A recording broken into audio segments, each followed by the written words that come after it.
ഇപ്പോഴത്തെ അമ്മയുടെ മാലയാണല്ലോ. അപ്പൊ അതാണ് കഥ. വന്ദനെ അറിയാതെ ഈ മാല വിദ്യേട്ടത്തി ഈ അലമാരിക്കകത്ത് ഒളിപ്പിച്ചു വെച്ചതാ.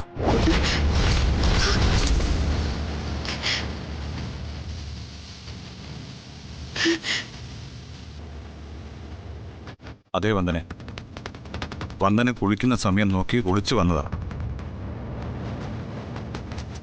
ഭാഗ്യത്തിന് എന്റെ കണ്ണിപ്പെട്ടു. ഈ മാല ഇരിക്കാനുള്ളത് ഇവിടെയല്ല.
ഇപ്പൊ മനസ്സിലായോ ആ മാല എങ്ങനെ ഇവിടെ വന്നു?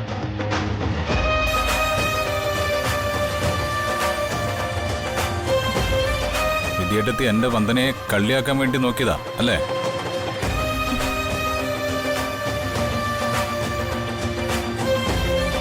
ഇപ്പൊ ആരാ കള്ളിയായത്? വിദ്യേട്ടത്തി. കള്ളി.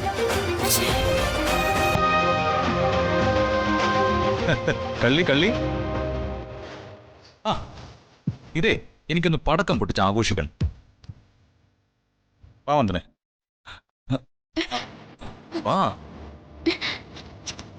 വാന്ന്.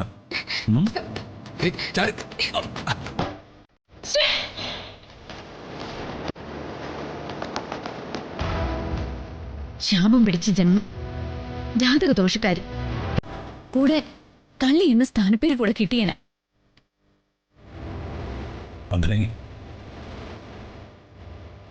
ജെവിൻ ബുദ്ധിപരമായിട്ട് ഇടപെട്ടില്ലായിരുന്നെങ്കിൽ അതും സംഭവിക്കുമായിരുന്നു. ജനിച്ചു വീഴും മുന്നേ ഹരിതയുടെ കുഞ്ഞിനെ കൊന്നവളെന്ന പേരുണ്ടല്ലോ. ഹരിതയും കൂട്ടുപിടിച്ച് വന്ദനയെ കൊടുക്കാൻ ഇറങ്ങി തിരിച്ചതാ വിദ്യേട്ടത്തി. എന്നിട്ട് എന്തായി? അവര് കുഴിച്ച കുഴിയിൽ അവര് തന്നെ വീണു. ഇനി പെട്ടെന്നൊന്നും അവർ പുതിയ അടവുകളായിട്ട് ഇറങ്ങില്ല. ആ രീതിയില അച്ഛൻ കരണം പൊളിച്ചത്. ഞാൻ അതല്ല വന്ദനെ ആലോചിക്കുന്നത്. ഞാൻ വന്ദനെ ഇഷ്ടപ്പെടുന്നതിൽ ഏറ്റവും കൂടുതൽ സന്തോഷിച്ചിരുന്ന ആളും എന്നെ സപ്പോർട്ട് ചെയ്തിരുന്ന ആളും വിദ്യേട്ടത്തിയാ. ആ വിദ്യേട്ടത്തിയുടെ പെട്ടെന്നുള്ളൊരു മാറ്റം എന്നെ അത്ഭുതപ്പെടുത്തുന്നു. ഇനി വിദ്യേട്ടത്തിയുടെ സ്ഥാനം വന്ദന തട്ടിയെടുക്കുന്നുള്ള ഭയമായിരിക്കുമോ? ജിത, ഒരിക്കലും ചെയ്യാത്ത കാര്യങ്ങള്, ഒന്നും ചിന്തിക്കുക പോലും ചെയ്യാത്ത കാര്യങ്ങള് നമ്മുടെ തലയിലേക്ക് അടിച്ചേൽപ്പിക്കുമ്പോൾ നമ്മൾ തളർന്നു പോവും. തളർച്ച വരാം, പക്ഷെ തകരരുത്. കിതപ്പ് മാറ്റി മുന്നോട്ട് പോകണം. മനസ്സുകൊണ്ട് വന്ദന എന്നെ ഭർത്താവായിട്ട് അംഗീകരിച്ചിട്ടില്ലെന്ന് എനിക്കറിയാം. എന്നാലും നീ തളർന്നു വീഴാതെ നോക്കേണ്ടതും സംരക്ഷിക്കേണ്ടതും ഈ ഞാനാ. മരണം വരെയും നിന്റെ കൂടെ ഞാനുണ്ടാവും.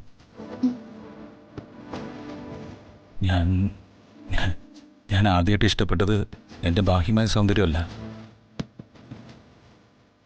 ബാഹ്യമായ സൗന്ദര്യം ഒരു പുരുഷനെ ഇത്രത്തോളം അടുപ്പിക്കില്ല.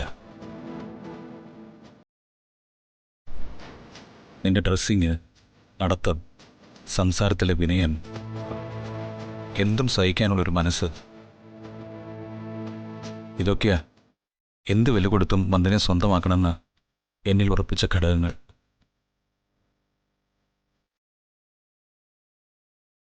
ആ വന്ദന തളർന്നു പോകരുത്. ഒരു ജന്മത്തിൽ അനുഭവിച്ചു തീർക്കാനുള്ള വേദനകളൊക്കെ അനുഭവിച്ചു തീർത്തവളാ ഞാൻ. അതുകൊണ്ടിപ്പോ എനിക്ക് എന്തു സഹിക്കാനുള്ളൊരു മനസ്സുണ്ട്. കള്ളി എന്ന് പേര് വീഴാതെ ജഗൻ സഹായിച്ചതിന് ഒരുപാട് നന്ദിയുണ്ട്.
നീ ഏതായാലും പറഞ്ഞത് നന്നായി. ഇല്ലെങ്കിൽ ഞാനിത് അറിയുമായിരുന്നില്ലല്ലോ. എന്നാ ശരി ചേച്ചി, എന്നതാ അമ്മ വിളിക്കുന്നേ? എവിടെ? ഞാൻ കേട്ടില്ലല്ലോ. വിളിച്ചു, ഞാൻ കേട്ടതാ. ഞാൻ പോയിട്ട് പിന്നെ വരാവേ.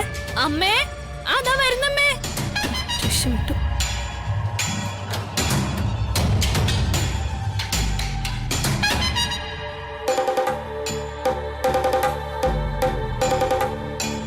മാഡം, പാല്.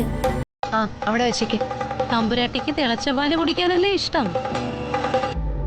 അതുകൊണ്ട് നല്ല തിളച്ച പാല് തന്നെ കൊണ്ടുവന്നിട്ടുണ്ട്. എന്താടി അമ്മിണി ഒരു കളിയാക്കല്? മോഷണം ഞങ്ങളെ പോലുള്ള പാവങ്ങളൊന്നും ചെയ്യത്തില്ല. ഇടി, ഇച്ചിരി പാത്രം കഴുകുന്നവളെ നാവിട്ട് അടിക്കുന്നോ? ദേ, മാന്യമായിട്ട് സംസാരിക്കണം. നിർത്തടി.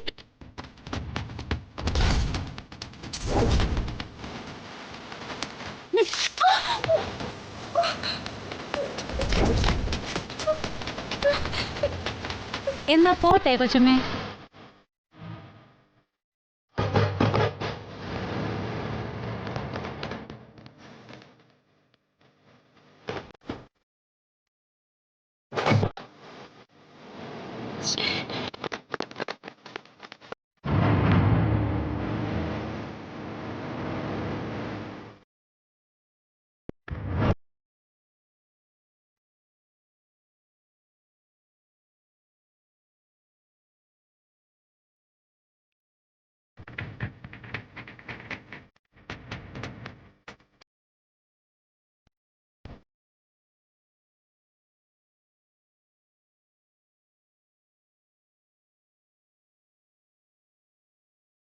ചത്ത മണ്ണടിഞ്ഞവന്റെ ഫോട്ടോ നോക്കി നിന്ന് സഹതപിക്കുന്ന സഹോദരി. അയ്യോ, ചത്തതല്ലോ, കൊല്ലിച്ചതല്ലേ ഈ ഞാൻ.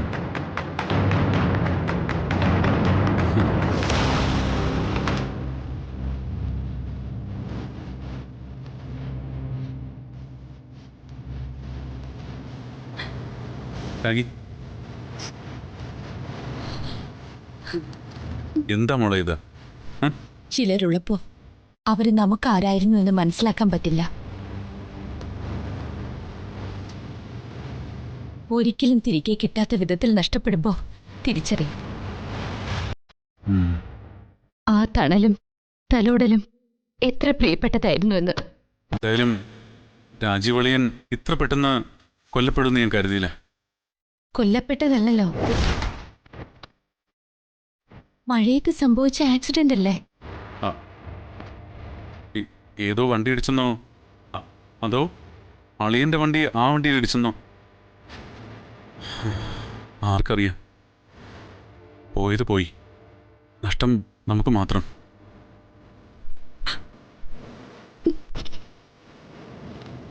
രാജീവ് അളിയൻ്റെ അളിയെന്നുള്ള ആ വിളി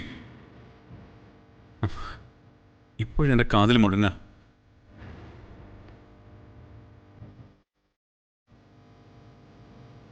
രാജീവ് അളിയൻ ആ ജാതകദോഷം പിടിച്ച വന്ദനെ കെട്ടാൻ പുറപ്പെട്ടതോടെ തീർന്നില്ല എല്ലാം.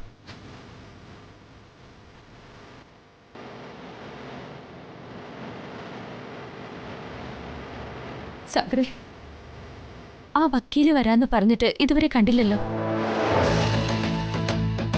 രാജീവ് അളിയൻ മരിച്ചു. സ്വത്തുക്കൾ മുഴുവനും ആ വന്ദനയുടെ പേരില് മോൾക്ക് 18 വയസ്സാവുന്നവരെ പവർ ഓഫ് അറ്റോർണി എഴുതി വെച്ചു. വന്ദന സ്വത്തുക്കൾ നമ്മുടെ പേരിൽ എഴുതി വെച്ചിട്ട് മോളും കൊണ്ട് പോവുകയും ചെയ്തു. അതോടെ തീർന്നില്ലേ? സ്വത്ത് മാത്രമല്ലല്ലോ കാര്യം. ദിയമോൾ, എന്റെ രാജീവേട്ടന്റെ മോള് ദിയ, അവളെ ആ എരണം കെട്ട വന്ദന കൊണ്ടുപോയതല്ലേ? വിടില്ല അവളെ ഞാൻ.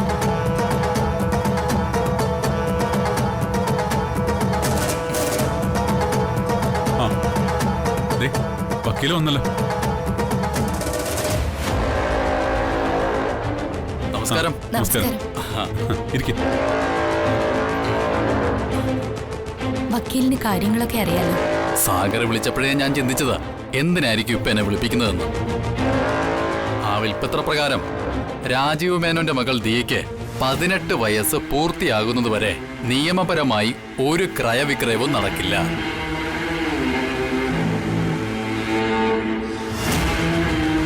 വ്യവസ്ഥകളെല്ലാം ഞാൻ വായിച്ച് ബോധ്യപ്പെടുത്തിയതായിരുന്നല്ലോ. അതൊക്കെ അറിയാം. എനിക്കിപ്പോഴൊരു സംശയം. എന്താ വക്കീലെ? ഞങ്ങള് വക്കീലന്മാര് ഒരു വിൽപ്പത്രം കിട്ടിയ അതെങ്ങനെ അസാധുവാക്കാം എന്ന മാർഗമാണ് ആദ്യം പരിശോധിക്കുക.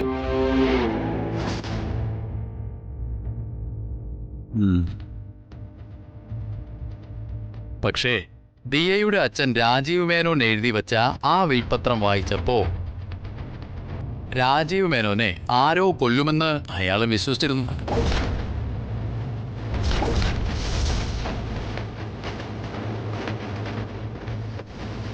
വക്കീലേ, അങ്ങനെ വേണോ അനുമാനിക്കാൻ?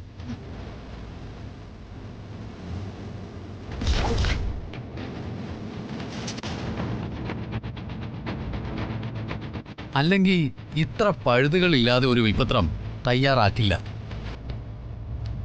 അതും ഇത്ര ചെറുപ്പത്തിൽ.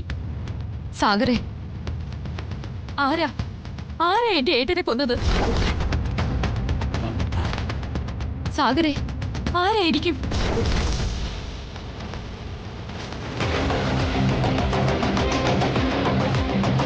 ആ ആക്സിഡന്റ് കൊലപാതകമായിരുന്നു. എനിക്കറിയണം. വക്കീലെ, താൻ വലിയ CBI ഒന്നും കളിക്കണ്ട, വന്ന കാര്യം ചെയ്താൽ മതി. രാജീവ് അളിയന്റെ മരണത്തിന്റെ ആഘാതത്തിൽ നിന്ന് ഞാൻ എങ്ങനെയെങ്കിലും രാഗിയെ റിക്കവർ ചെയ്ത് കൊണ്ടുവരികയായിരുന്നു. അതിന്റെ ഇടയില അയാളുടെ കുറ്റാന്വേഷണം. സോറി. എടോ, രാഗിക്ക് അവളുടെ ഏട്ടന്റെ മകൾ ദിയയെ തിരിച്ചു വേണം. അതിന് തനിക്ക് എന്ത് ചെയ്യാൻ പറ്റുമെന്ന് പറ. വളരെ ബുദ്ധിപരമായി ചിന്തിച്ച് ഒഴിവാക്കി വിട്ടതാണ് ആ കുട്ടിയെ. അത് മറക്കരുത്. താൻ പറയുന്നെന്ന് കേട്ടാ മതി. ഞങ്ങൾക്ക് ദൈവം ഒരു കുഞ്ഞിനെ തന്നില്ല. ആ കുഞ്ഞിനെ ഞങ്ങൾക്ക് ഞങ്ങളുടെ കുഞ്ഞായിട്ട് വളർത്തണം. അതാ രാഗിയുടെ ആവശ്യം. എന്റെ രാജീവ് അളിയന്റെ രക്ത ദിയമോള്. കോടതിയിൽ കുഞ്ഞിന്റെ സമ്മതം ചോദിക്കും. കുഞ്ഞിനെ വന്ദനയോടൊപ്പം നിൽക്കാനാണ് താല്പര്യമെന്നേ പറയൂ. അങ്ങനെ വരുമ്പോ വക്കീലേ, എന്നാ അങ്ങനെയല്ല. സ്ഥിതിഗതികൾ മാറി. കുട്ടി ഇപ്പൊ വന്ദനയ്ക്കൊപ്പം അല്ല. ഞാൻ പറയുന്ന നിയമസാധ്യത വെച്ച് ഒരു പെറ്റീഷൻ ഫയൽ ചെയ്യണം.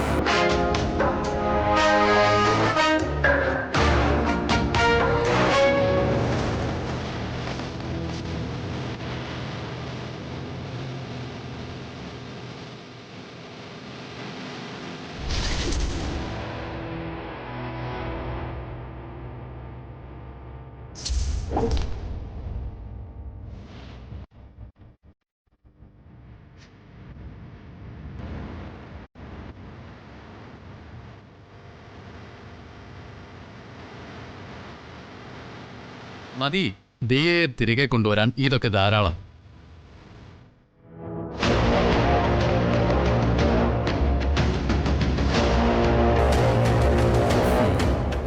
ദിയമോൾ എനിക്ക് വേണം, എങ്ങനെയായാലും. വന്ദന എന്ന് പറയുന്ന നശൂലം പിടിച്ച ഒരുത്തിക്ക് എന്റെ ഏട്ടന്റെ മകളെ ഞാൻ കൊടുക്കില്ല.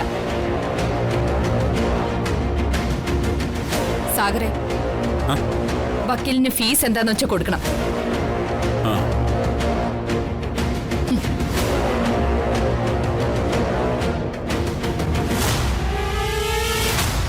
വക്കീലെ, താൻ മാന്യത കളിക്കാതെ തറ കളിക്ക് നിന്നാ തന്നെ ഞാൻ രക്ഷപ്പെടുത്തും.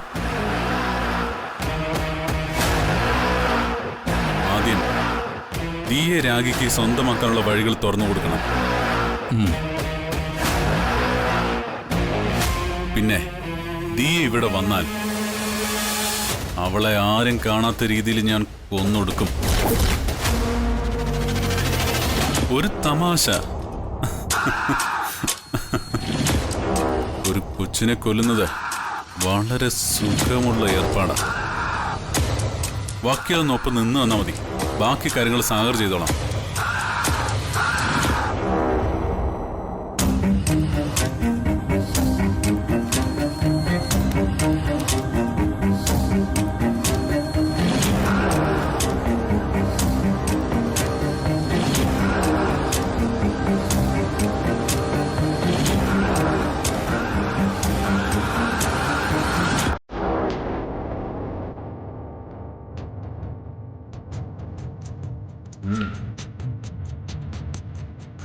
വിളിക്കേ 1,00,000 രൂപയുണ്ട്.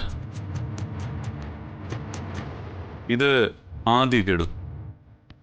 കാര്യം കഴിഞ്ഞാൽ ഇതുപോലെ വന്നുകൊണ്ടേയിരിക്കും. ശരി എന്നാ.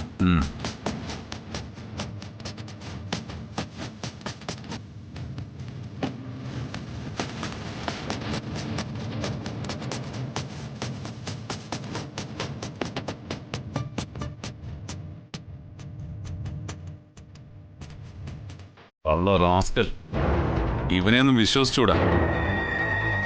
ദിയെ കൈ കിട്ടിയ ആദ്യം ഇവനെ തട്ടണം, പിന്നെ ദിയ.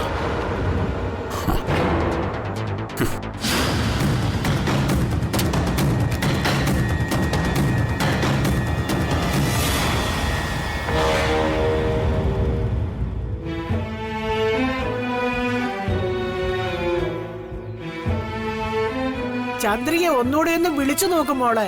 വിളിച്ചു ഉമ്മേ, സ്വിച്ച് ഓഫാ. എന്റെ ഗുരുവായൂരപ്പ, എന്റെ കുഞ്ഞിനെ നീ കാത്തോളണേ.